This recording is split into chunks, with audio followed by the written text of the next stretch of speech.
Então, a aula de hoje é sobre o precursor, né? O último precursor, porque teve vários que anunciaram a vinda de Jesus, que é João Batista, aula número 20.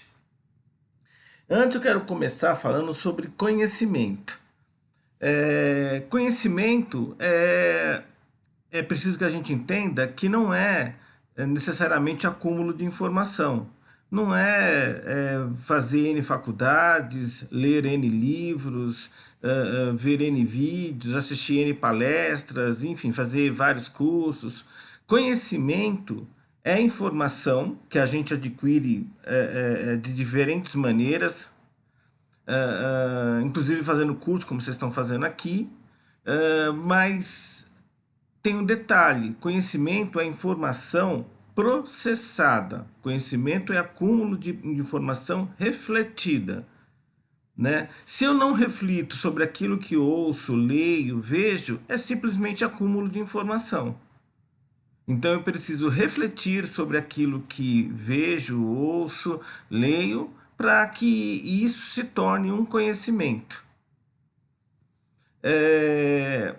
Para que o conhecimento se torne sabedoria, um saber, é preciso que eu coloque esse conhecimento em prática.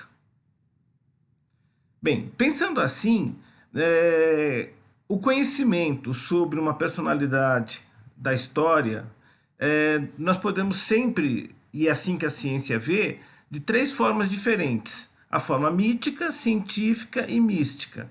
Então, todo personagem da Bíblia, todo personagem da história humana, da história do Brasil, do mundo, a gente sempre pode ver, né, dessas três maneiras diferentes: a forma mítica, que tem a ver com a filosofia, que é aquela história, que é o enxergar o personagem histórico por uma forma mais ingênua, por uma forma mais romântica, por uma forma até mais heróica, sem questionar a possibilidade, a veracidade sobre o que é contado sobre aquele personagem. A forma científica não, a forma científica segue os rigores da ciência, então precisa ter comprovação, precisa ter múltipla constatação, enfim, senão não é ciência. E tem a forma mística, que é a visão do personagem pelo lado religioso, pelo lado intuitivo, pelo lado divino. No caso dos personagens bíblicos, né, Moisés eu posso analisar das três formas. Tem um lado mítico de Moisés, tem um lado científico do Moisés e tem um lado místico de Moisés. Eu posso fazer isso também com outros personagens e, inclusive, eu posso aplicar essa visão, né, sobre Jesus, que até coloquei na aula anterior que dei para vocês. Sobre João Batista também. Tem um lado científico. João Batista existiu. Por quê? Porque ele é citado, né, por Flávio Joséfo, que foi o principal historiador judeu, e do povo hebreu, por consequência, e por outros historiadores da época, né, de Jesus. Então, e pela contextualização histórica, ele existiu. Mas tem um lado mítico, né, e o lado místico. O lado mítico é aquilo que é colocado na Bíblia, nos evangelhos e em apócrifos, que sobre a visão heróica do personagem. E tem um lado místico, que é o lado que está relacionado com religião, com o divino. Mas independente da forma como a gente olha João Batista, ele se destaca das três maneiras. A visão que eu quero trazer nessa aula de hoje vou falar das três coisas, né, sempre com uma visão científica, mas colocando a parte mística, que é muito importante para nosso amadurecimento moral, e para o lado mítico também, que tem coisas interessantes a saber. Bem, pulei um slide aqui, acho que é. Assistência do plano superior, os profetas. Que eu quis colocar? Por que eu quis colocar esses slides?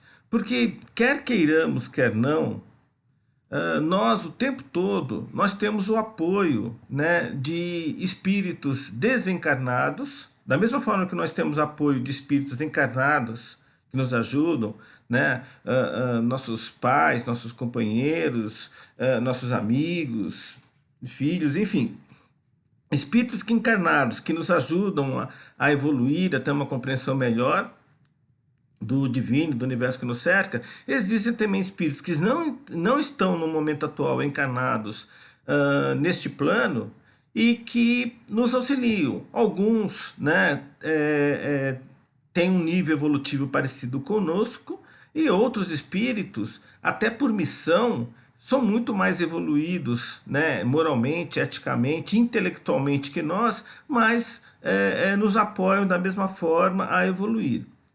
Então, quer queiramos, quer não, nós temos esse apoio. Só que esse apoio, né, acontece também de forma negativa. Existem espíritos que desencarnados que, querendo ajudar, nos atrapalham. Da mesma forma que acontece com os espíritos encarnados que estão à nossa volta. Então nós precisamos, através da nossa sintonia, da nossa frequência, que é ditada pelo que pensamos e sentimos, estarmos numa frequência que permita os nossos mentores e outros espíritos amigos nos incutir pensamentos, nos trazer inspirações, nos trazer insights, percepções que nos apoiem, nos ajudem a caminhar. E esses que querem nos ajudar, muitas vezes eles não conseguem fazer isso porque nós não estamos com pensamentos e sentimentos compatíveis. Ou seja, nós não estamos vibrando numa frequência que permita que os nossos espíritos amigos nos auxiliem de alguma forma. Ou seja, é como se nós fôssemos, e nós somos assim, uma fonte receptora. Nós, através de nossa sintonia, daquilo que estão pensando e sentimos, nós escolhemos que tipo de espíritos que vão nos apoiar. Posso fazer uma perguntinha? Lógico. Na verdade, o que eu quero te perguntar quer dizer então que quando a gente está naquele nível vibratório bom, tá tudo certo, a influência é sempre boa. Agora, se você também está naquele dia que você está triste, deprimido, que a influência também não é tão boa ali, que a vibração atrai essas coisas ruins. Essa é a minha Isso, pergunta. exatamente isso. Eu costumo usar uma analogia que eu vou colocar agora, que Que não é sempre que a gente está pensando só em coisas boas. eu vou colocar uma analogia que ilustra bem o que eu estou falando. Todos nós já pulamos corda uma vez, alguma vez na vida. Então eu pego a corda e começo a pular. Se eu estou alegre, feliz, eu tendo a pular a corda, né, fazendo malabarismos, pulando uma velocidade maior, né, fico alternando a velocidade. Agora, se eu estou melancólico, triste, depressivo, raivoso, chateado, eu tendo a pular a corda de maneira devagar, meio que displicente, né, meio que forçado. Bem, os espíritos, né,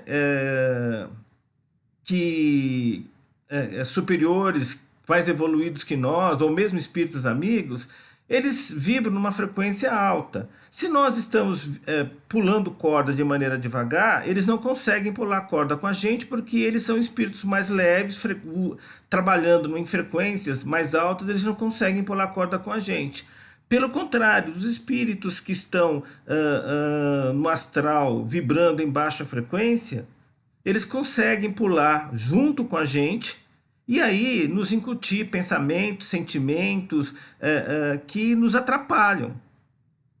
Então aquilo que está ruim, né, pode ser pior ainda se eu não tomar uma atitude. Ou seja, se a minha colheita que eu estou fazendo hoje não está boa e eu não faço nada diferente para melhorar essa colheita, ela pode, se eu tiver sorte, continuar a mesma coisa, ruim, ou até piorar. Ou seja, cada um de nós é responsável pela vida que tem, na medida exata do que pensa e sente. Se alguma parte da nossa vida hoje, né, se alguma área de nossa vida hoje não está boa, seja no nosso relacionamento, seja no trabalho, enfim, né, no estudo, alguma coisa conosco mesmo não está legal, é bom a gente parar e analisar, porque a gente está colhendo frutos que nós plantamos no passado. Então, se nós não fizermos nada, né, daqui a 6 meses, um ano, provavelmente ou vamos colher os mesmos frutos ou vai piorar ainda mais. Justamente porque a gente está pulando corda devagar, né, e a gente está recebendo más influências. Agora, quando eu percebo que eu estou triste, melancólico, chateado, raivoso, magoado, eu percebo isso e mudo a minha frequência, começo a pular a corda mais rápida, esses espíritos mais pesados, mais densos, que vibram numa frequência mais baixa, eles não conseguem pular mais corda comigo. Pelo contrário, quem vai conseguir pular a corda comigo são os espíritos que têm uma frequência maior. E aí eles podem cochichar coisas no meu ouvido, conversar comigo, porque a gente está na mesma frequência. Então é tudo sintonia o tempo todo. Por isso que nós temos que nos preocupar bastante com o que nós assistimos, com as pessoas que nós conversamos, com o que lemos, né, com o que nós. Eu acredito muito nisso, principalmente filmes, séries, programas de Porque isso nos televisão. afeta, né? Hoje em dia eu filtro muito tudo isso. Eu aconselho as pessoas mais próximas também. A minha mãe adora ver esses programas policiais. Eu falo muito para ela, mãe, não vê, isso influencia muito a energia ruim. Porque é só Sim. coisa ruim que você está ali vendo. Eu Então, tenho filtrado de uns anos para cá, isso tem me feito bem. Então, você entendeu o espírito que eu estou querendo colocar. Então, a assistência do plano superior, nós sempre temos. Nós só precisamos estar habilitados para receber esse apoio, essa ajuda. E isso a gente faz através do nosso pensar e sentir. Que é vibrar, né? Vibrar, quando a gente fala, eu vou vibrar, eu vou pensar e sentir. Por isso que na vibração das 22 horas, eu posso fazer em qualquer ambiente. Porque basta eu pensar e sentir. É muito importante sentir, gente. Só pensar não resolve nada. Eu tenho que sentir para aquela energia que eu estou enviando através das vibrações, que a energia flui através de vibrações, possam chegar ao destino que eu quero. Legal. Falando dos profetas, a gente tende a ver os profetas como aquele espírito encarnado que lê o futuro. Ah, eu vou profetizar, né? Ah, eu vou falar sobre o futuro. Na verdade, os hebreus, mais especificamente os judeus, tinham e têm uma visão diferente de profeta, que é um pouco diferente do que a gente imagina. Profeta para eles são representantes do divino, ou melhor, eles são intérpretes do divino, eles são espíritos, né, homens que foram escolhidos pelo divino, pelo Criador, para trazer mensagens, orientações, né, para ajudar a humanidade, um determinado povo, a, a, a viver bem, a evoluir. Na tradição hebraica, na tradição judaica, eles têm vários profetas, ou seja, desde que Israel foi fundado através das 12 tribos que vocês já viram, e depois se dividiu em dois grandes reinos, o Reino do Norte, que Israel ficou com o nome de Israel, o Reino do Sul, que ficou com o nome de Judá. Eles sempre tiveram profetas. Esses profetas eram eram autoridades, se não as máximas, eram autoridades respeitadas até pelos reis ou pelos juízes da época, porque eles eram encarados como representantes, intérpretes do divino. Então eles eram autoridades, na maioria das vezes, religiosas, mas também eram autoridades militares, porque influenciavam nas decisões militares, e também autoridades políticas, porque eles influenciavam nas decisões dos reis, porque eram consultados, né, do que fazer. Porque os reis, os juízes, queriam saber o que, que o divino pensava sobre determinadas coisas. Aí chamavam o profeta para o profeta lhe aconselhar. Então é um pouco isso, né? Os profetas, na visão hebraica, judaica, eles eram representantes ou, eu acho que seria a expressão mais correta, intérpretes do divino. Eles traziam as mensagens do divino, mensageiros do divino, né, para os espíritos encarnados. Eles também falavam sobre o futuro, sim, né? Eles anteviam fatos, mas isso não tem nenhuma magia, nada muito mágico, porque nós hoje, cada um de nós pode também profetizar, porque não que o destino já esteja traçado. Então muitas pessoas confundem a questão de se adivinhar ou se vislumbrar o que vai acontecer, como se o destino já estivesse traçado e nós fôssemos meros marionetes que caminhamos, mas já com destino já pré-definido. E não, o destino não existe de forma pré-definida. Existe a relação causa e efeito. Mas como que então acontecem, existem um ramo da psicologia, parapsicologia, onde pessoas têm pressentimentos, sentimentos, insights do que vai acontecer e acontece, como que os profetas judeus, hebraicos, muitas vezes adivinhavam o futuro, ou seja, o que vai acontecer, na verdade, pela expansão de consciência, pela conexão que o espírito tem com tudo aquilo que está acontecendo, ele antevê os fatos, as probabilidades que pode acontecer. É como uma mãe que fala para o filho: filho, não faz isso, se você continuar agindo de tal forma, você vai ter problemas, pode acontecer isso, pode acontecer aquilo, né? E o filho, por não obedecer à mãe, né, por achar que a mãe está errada, muitas vezes acaba concretizando a profecia da mãe. Ou do consultor que ajuda o empresário: ó, não faça isso, faça aquilo, porque se você fizer isso pode acontecer. Ele está profetizando? Tá. Mas aí isso tem a ver com a consciência, com a experiência, com a visão. A consciência está tão aberta ainda para determinadas situações, para determinados espíritos, que eles acabam vislumbrando o futuro. Mas não é que o futuro existe. Mediante as condições existentes naquele momento, né, ele tem um vislumbre do que vai acontecer se as condições continuarem sendo mantidas. É como uma função matemática, né, onde o y depende de um f de x, uma função do x. Então, dependendo do valor do x, você tem um y. Só que na vida real são múltiplos x, são vários x, várias variáveis, mas elas em conjunto produzem um y. Então os profetas sempre existiram e sempre existirão, porque são homens que são muito conectados com os outros planos existenciais, têm uma consciência ampliada, e com isso eles conseguem, né, dar conselhos, vislumbrar possibilidades futuras e trazer mensagens que, de certa forma, empoderam, né, as pessoas, os espíritos que estão ao lado dele. Bem, no judaísmo, né, na civilização hebraica, então, como eu falei, nós tivemos vários, né, vários profetas. Então eu coloquei aí, né, os profetas do Reino do Sul, de Judá, e os profetas que tiveram origem no Reino do Norte. O Reino do Norte é onde, na época de Jesus, era a Galiléia e a Samária. O Reino do Sul é onde ficava a Judéia, onde ficava Jerusalém, Jericó, Betsaida, Belém. Esse era o Reino do Sul.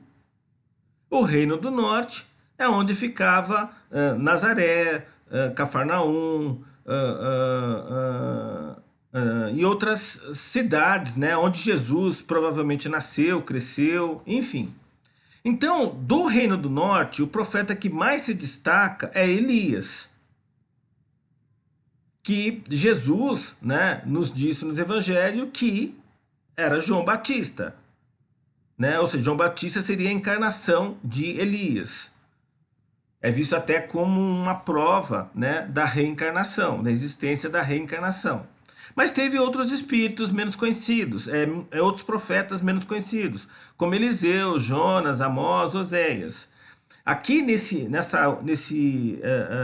outra parte do slide, dá para a gente ter uma ideia do tempo. Reparem que Elias, que está no reino de Israel, o reino do norte, né, viveu por mais ou menos 900 anos antes de Jesus. Já no reino do sul, nós tivemos vários profetas conhecidos, né? Destaco aqui Isaías, Jeremias, Daniel, Malaquias, né? Ezequiel, enfim, né? Nós tivemos vários, né? Zacarias, vários profetas, bem mais, número bem maior do que no Reino do Norte. Bem, todos eles são profetas hebraicos, porque eles, de alguma maneira, foram, né, autoridades em sua respectiva época, que serviu de mensageiro, de intérprete de mensagens do divino para os governantes da época, para os militares da época, para o povo da época. E deles, né, algum deles trouxe informação sobre o Messias? Sim, né?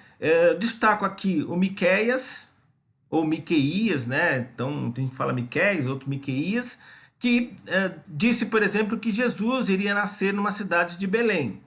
Hoje questiona-se muito isso, né? Acredita que ele nasceu realmente em Nazaré, mas foi ele quem falou da estrela de Belém, da cidade de Belém, né? Enfim. Mas tem também o Jeremias, que falou do Messias, né? Que ia vir da família de Davi, que ia vir do reino de Judá. Temos também Zacarias, onde está Zacarias? Aqui, ó. Zacarias, que falou que o Messias iria entrar em Jerusalém sentado num burro, né, que seria traído. E temos o principal anunciador do Messias, que foi Isaías, né, que em várias partes ele trouxe informações sobre a vinda do Messias. E temos ainda o último, né, profeta que não está listado aqui, que foi justamente João Batista. Reparem que Isaías, que foi aquele que mais falou sobre o Messias, né, viveu por volta de 700 anos antes de Jesus. Então, na época de Jesus, os judeus estavam ansiosos pela vinda do Messias, porque já se faziam praticamente 400, 500 anos que não tinha mais nenhum profeta. Repara que tem aqui, ó, termina mais ou menos em 586, na verdade um pouco, né, Malaquias, anos 400, Zacarias, 400 antes de Cristo, 450 mais ou menos, não tem mais ninguém depois. Ou seja, quando Jesus nasceu, fazia uns 400 anos que não tinha nenhum profeta, nenhum representante, intérprete do divino. E já faziam 700 anos que Isaías, né, que foi quem mais falou do Messias e é considerado, ao lado de Elias, o principal profeta, né, da tradição judaica, falou do Messias, e esse Messias não vinha. Então, quando surge, né, João Batista, todos, né, acreditam que ele fosse, pelo discurso dele, que ele fosse o Messias. Então tem um trecho aí, ó, Isaías fala de um misterioso servo do Senhor chamado por Deus desde o ventre da mãe. Enfim, ele, né, eu coloquei algumas passagens aqui, foi quem mais anunciou a vinda de um Messias, de um Salvador, né, de um avatar do divino.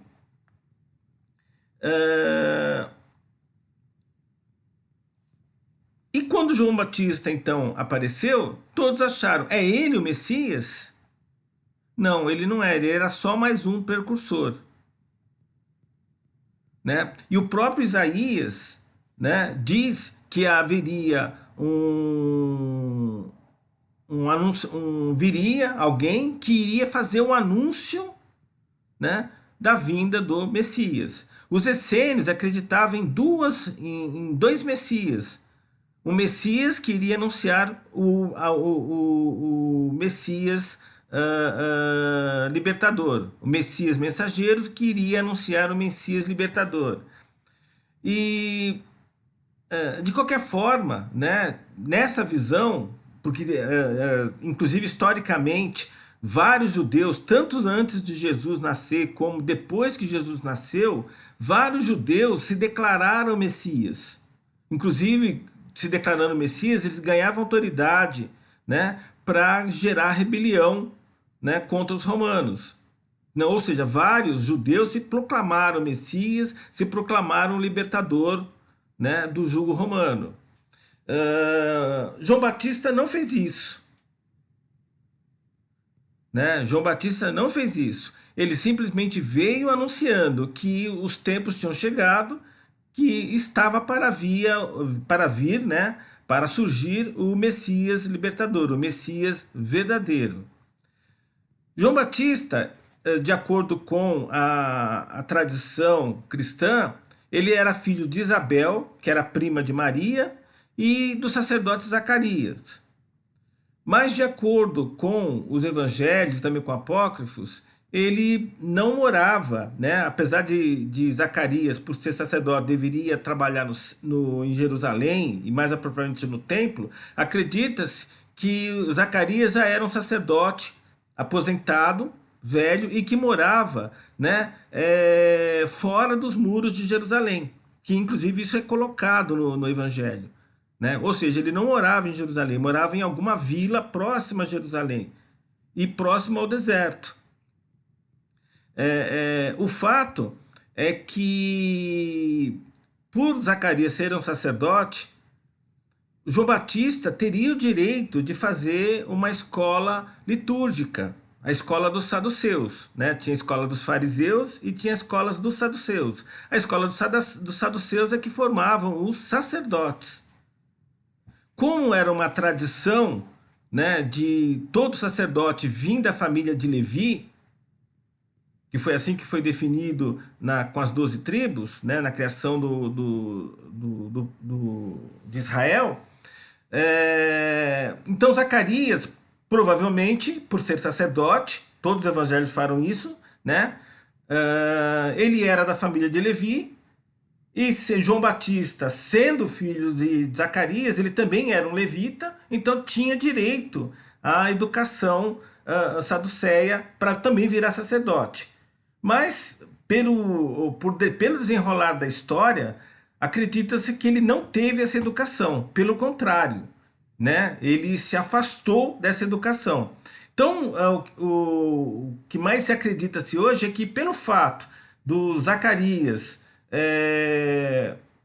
não morar fora da cidade de Jerusalém, dos arredores, mas fora, em algum vilarejo, em algum vilarejo afastado, ele provavelmente, aposentado, faleceu.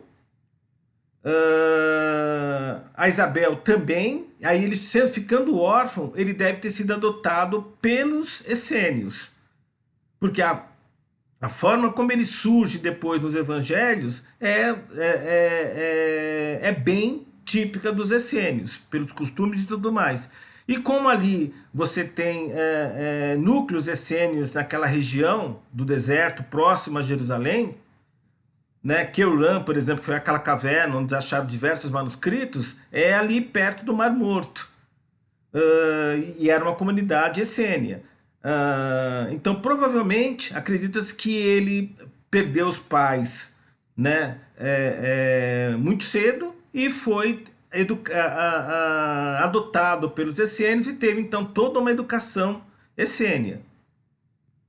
E daí vem, então, ele ter a sua formação como mediúnica, a sua formação religiosa, que lhe permitiu, né, anunciar a vinda do Messias e colocar o discurso que ele colocava na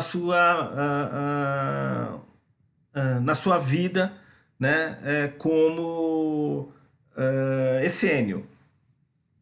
Inclusive tem, né, a passagem na Bíblia que coloca isso, né, nos evangelhos ainda sinóticos, que ele era um homem de idade avançada, a Isabel, né, que era prima de Maria, também idade avançada, e ele, então, pela idade avançada e ela por ser estéril, não podiam ter filhos, e como ele não acreditou quando um anjo anunciou a vida de João, ele ficou mudo, e quando João nasceu e 8 dias após ia ser circuncidado, ele falou o nome de João e aí voltou, recuperou a voz.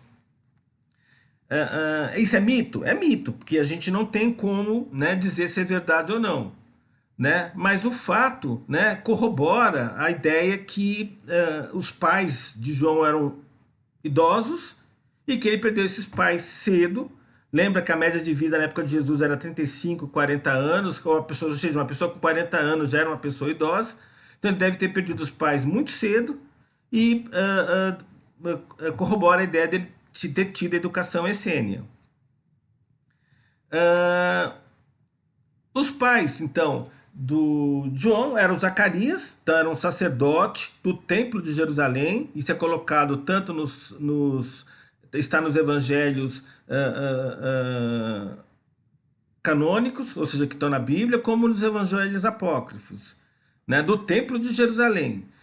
Mas como também é contextualizado isso, que ele não era, que ele não morava em Jerusalém, provavelmente, né, ele já estava aposentado, não exercia mais as suas funções de sacerdote, né, então morava nos arredores de Jerusalém, fora dos muros, em alguma aldeia. Isabel, né, que era então a prima de Maria, então, por consequência, João Batista era também primo, né, de Jesus.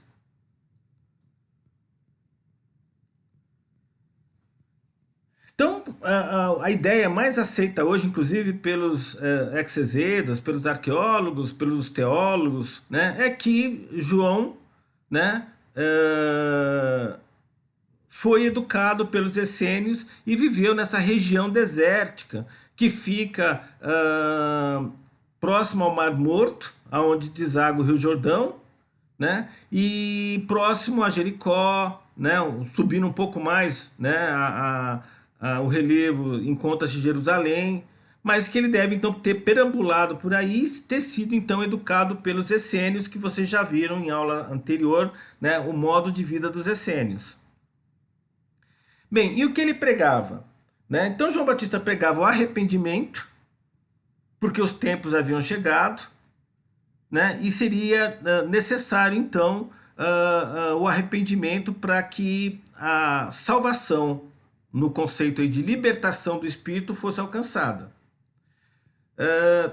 Um detalhe aí, que o arrependimento não implica em culpa, e muito menos em remorso. E às vezes as pessoas acreditam que se arrepender é reconhecer o erro e sentir culpa e sentir remorso. Não. Arrepender é reconhecer o erro e procurar não errar mais, né? Não repetir o erro.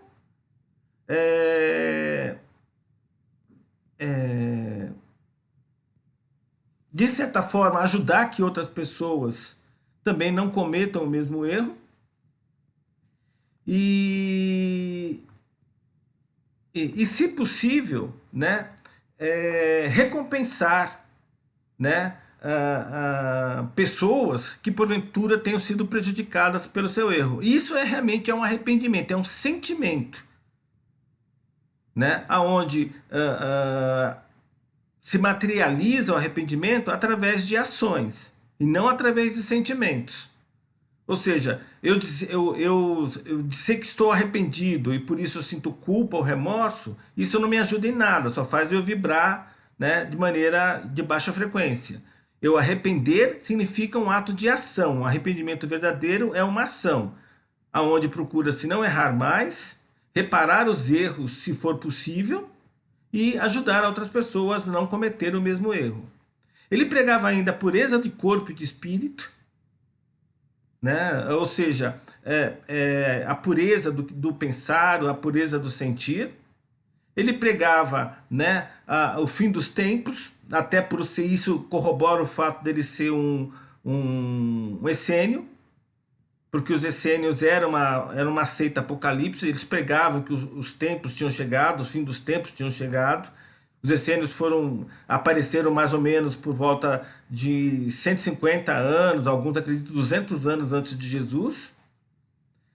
Batizava todos em água, é um outro rito essênio, né, onde o homem velho morre para nascer um homem novo, um homem com novas ideias, novas visões, novos compromissos. Esse rito de passagem, né, onde se batiza com a água, é utilizado em diversas escolas místicas, em diversas tradições místicas, porque a água tem esse poder, né, de purificação, de limpeza. E os essênios utilizavam isso, né, no ritual para que a pessoa, a partir daquele instante do batismo, né, se colocasse de forma a viver de uma forma diferente do que vivia antes. Ou seja, o batismo seria um marco onde você deixaria os velhos costumes, velhos pensamentos, sentimentos, para começar a viver a partir daquele rito de passagem de uma forma diferente. E, por fim, ele anunciava o Messias. Ele tinha discípulos, né, que o seguiam por todo o Jordão. Hoje, acredita-se que ele não tinha um local exato do Rio Jordão onde ele fazia o batismo.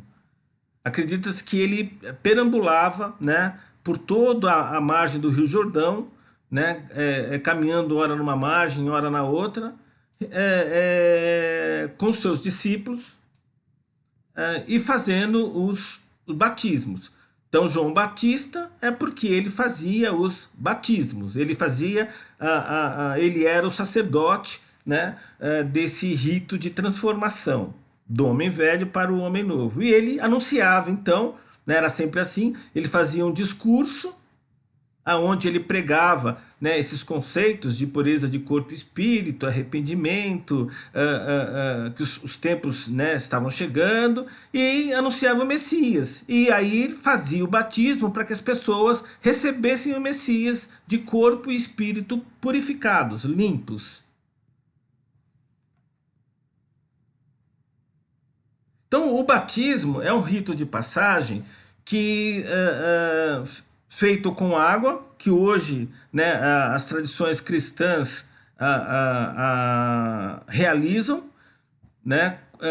Então, igrejas evangélicas, católicas, né, saxônicas, anglicanas, todas têm, né, esse rito de batismo como um rito de aceita da fé cristã, como um rito de passagem para um novo homem que tem compromissos, né, com os ensinamentos, com os exemplos de Jesus. E a nossa doutrina, nós não, né, colocamos o batismo como um rito de passagem, primeiro porque nós não temos dogmas e não temos ritos definidos.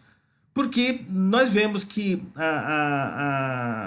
a passagem não precisa ser feita, né? A transformação do homem velho para o homem novo é um processo e não um determinado evento. É um processo que tem que se trabalhar de maneira contínua. Então, por isso que nós não desenvolvemos o ritmo de batismo para que a pessoa seja aceita como espírita, né? Como comprometida com os ensinamentos e exemplos de Jesus. Bem, o que mais marca em João Batista era a fé no Messias, na fé, né, nesse Salvador, nesse libertador de espíritos, que é uma coisa que nós devemos cultivar. Kardec colocava que nós devemos ter fé raciocinada, né? Nós sim devemos ter fé raciocinada, mas para o divino nós podemos ter uma fé cega, porque à medida que nós estudamos, a gente começa a perceber o divino em tudo, e aí aquela fé que no início era cega passa a ser uma fé sentida. Então ele batizava os gentios, ou seja, esse rito de passagem não era só para judeus ou essênios, ele batizava todos de maneira indistinta.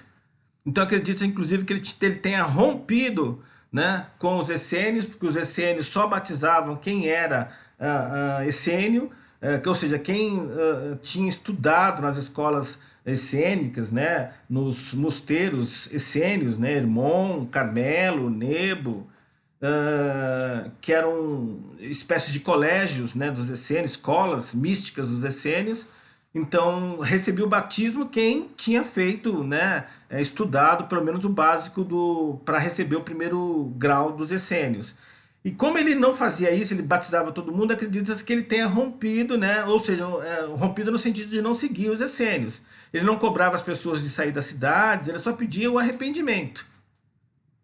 Ele batizava todo mundo. Os gentios eram aqueles que não eram judeus. E era humilde, né? Ou seja, mesmo com os poderes mediúnicos que ele tinha, mesmo aquela consciência que ele tinha, ele se mantinha humilde, tanto que ele coloca que ele não era digno de amarrar as sandálias do Messias que ele anunciava. Né? Ele colocava, o reino de Deus não é um local no espaço-tempo onde a gente vai, na verdade é um estado de espírito de comunhão com o divino, de percepção, de sintonia com o divino. Bem, ele foi preso, executado, isso está bem descrito nos evangelhos, também como no Redentor. Normalmente a história é contada como uma intriga, né, por ele criticar abertamente que o rei Herodes Antipas, o mesmo Herodes da crucificação de Jesus, tinha um caso com a esposa do irmão dele, né, do Filipe, que administrava uma outra região lá da Palestina, e ele era criticado por isso, o Herodes, por ele ter então como companheira a esposa, né, do irmão. E então normalmente o motivo da execução dele, né, foi porque é colocado como a Herodíades, que era a esposa dele, ter pedido a cabeça, né, do João Batista pelas críticas que ele fazia, né, tanto a ela como ao rei. Mas hoje os historiadores acreditam mais que, na verdade, ele prendeu e depois executou o João Batista pelo grande número de seguidores que ele tinha, pelo poder de argumentação, então, por toda a história, né, dos diversos profetas da tradição judaica, hebraica, ele ficou com medo que João pudesse liberar, né, uma rebelião contra, né, o reino da Judéia. Então por isso que ele foi preso. E ele era tão influente que até hoje ainda existem discípulos, né, pessoas que seguem, né, João Batista. João Batista ainda tem seguidores na região lá. Pode pesquisar na internet, vocês vão ver que existem ainda seguidores de João Batista. Então essa história, né, que ele foi decapitado por Herodes, porque estava com a mulher de Filipe, é uma história que normalmente a gente escuta, né, como motivo dele ter perdido a cabeça, mas na história, os historiadores, né, teólogos acreditam que na verdade foi porque ele estava ficando muito perigoso pela influência que ele tinha, né, pela sua pregação, pela crítica que ele fazia às autoridades. Também é colocado que essa degola, né, que a decapitação de João Batista foi um preço que ele pagou, né, pelo fato de, numa encarnação anterior, ele ter sido Elias e por ter, numa disputa com sacerdotes de outros deuses, ele ter ganho e ter pedido para o rei queimar todos os sacerdotes que cultivavam o Deus perdedor. Então, por essa matança que é descrita na Bíblia de mais de 300 sacerdotes, né, então é colocado que João Batista também perdeu a cabeça, né, como reação à ação que ele praticou em outra existência. Ele tem um grande destaque na série Maria Madalena, do Sim, João Batista. Conta bastante sobre ele. É importante até para quem não viu a série ver. Netflix, né? Eu já vi essa série, muito boa. Recomendo. Então, a morte de João Batista, né, é colocado por muitos como sendo, então, uma causa, né, da lei da ação, da aplicação da lei da ação e reação. Eu não gosto muito de pensar, mas é uma visão minha particular, dessa coisa que a lei da ação e reação é olho por olho, dente por dente. Quer dizer, se você matou alguém, alguém vai te matar. Se você arrancou o braço de alguém, alguém vai arrancar seu braço. Eu não gosto muito dessa visão, mas é uma visão que muitos espíritas nossos compactuam. Mas enfim, né, a lei da ação e reação, ou a lei da causa e efeito, que eu gosto mais, que é uma lei mais geral, sempre se aplica, isso eu acredito. Também é colocado na literatura que João Batista, né, foi o profeta Elias, mas também, né, depois foi o druida, que mais tarde foi Kardec. E também vocês vão encontrar que depois foi Alziro Zarur. Enfim, gente, eu não gosto muito dessa ideia, e a gente encontra muito na literatura espírita, principalmente aqui do nosso país, esse tipo de coisa. Ah, tal pessoa foi outra pessoa no passado, enfim. Eu não, eu sou muito cético quanto a esse tipo de coisa, mas existe, é fato, a gente não sabe. Como Kardec colocou, para a gente aceitar algo como verdadeiro, tem que ter múltipla constatação, ou seja, mais de um médium tem que trazer a mesma informação. E essa informação tem que ser de maneira simultânea. Ou seja, um médium que traz uma informação 1 ano, 2 anos, 10 anos depois que um outro médium já trouxe, não é digna, né, de ser colocado como uma verdade plena. Então eu tenho que tomar muito cuidado com esse tipo de coisa. E só ilustrei isso porque vocês vão encontrar, né? Ah, o Elias foi João? Eu acredito que sim. Mas João foi o druida, que depois foi Jean Rus, foi outro filósofo da Idade Média, depois Kardec, depois Alziro Zarur. Aí eu já fico com o pé atrás, né? Que tem toda essa relação aí de encarnações. Bem, para terminar, eu queria trazer aqui alguns textos. O Flávio José foi o maior historiador, né, dos hebreus, viveu na época de Jesus, e ele coloca, né, ele faz uma breve descrição que a ciência aceita como verdade, né, porque boa parte da Palestina foi descrita, né, as culturas, a gente sabe como eram os fariseus, os saduceus, os essênios, as histórias do povo hebreu por causa desse Flávio Josefo, né, que bate com os historiadores, tanto gregos como romanos. Então ele é muito aceito, né, o que ele escreve. E olha o que ele escreve sobre João Batista. Né? Era um homem de grande piedade que exortava os judeus a abraçar a virtude, a praticar a justiça e a receber o batismo para se tornarem agradáveis a Deus, não se contentando em evitar o pecado, mas unindo a pureza do corpo e da alma. Aqui eu trago mais algumas referências a João Batista, né? Que ele era primo de Jesus, isso é colocado em Lucas, que ele foi confundido com Jesus, porque muitos acreditavam que ele era o Messias. Está colocado aí o Mateus, né, 14, Mateus 16, que João Batista né, foi Elias, né, Jesus diz isso em Mateus também 17, e Jesus, coloca que João Batista foi um grande homem, né, em Mateus 11. Ou seja,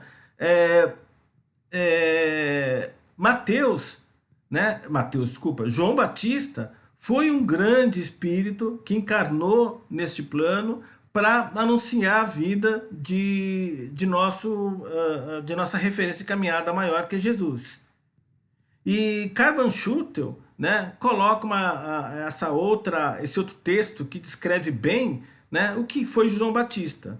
Né, João Batista, né, batizava com a água os arrependidos para apagar neles as nódoas dos eleitos. Jesus, com fogo, destrói e calcina as doutrinas humanas que lhe obscurecem as almas. Se aquele limpa, o outro alveja, para que o Espírito de Deus reflita neles o amor de Deus e do próximo, que resume a lei e os profetas. Bem, eu vou passar esse PowerPoint depois para vocês, mas só para fechar aqui, o Carvan Schutel, do que ele coloca aqui, foi o que foi feito a leitura no início da aula. Então as pessoas, para se espiritualizarem, né, precisam querer ganhar poder, mas poder de ser e não de ter. E a gente confunde muito, né, querendo mais ter, quando na verdade a gente devia querer mais ser. Porque o que a gente nunca deixamos de ser. Agora, o que nós temos, né, não importa a quantidade do que nós temos, nós podemos não ter amanhã. Agora, o ser eu nunca deixo de ser, o ter sim. Então, nossa preocupação deve ser o ser e não o ter, porque o ter nós não vamos levar. Nós encarnamos sem nada e vamos desencarnar, né, desse plano material sem nada. Então a gente ficar nos apegando a materialidades só não atrapalha a caminhada. Nós precisamos ser. Isso não significa que nós não podemos ter carros, imóveis, enfim, podemos, mas aquilo que for necessário, né, para nós evoluirmos, para nós mantermos nosso corpo físico e para nós evoluirmos. Sem luxo, sem ostentação. Né? Ou seja, sofrer porque eu não consigo não ter um carro do ano, porque eu não consigo ter o carro que eu gostaria de ter, luxuoso, é besteira.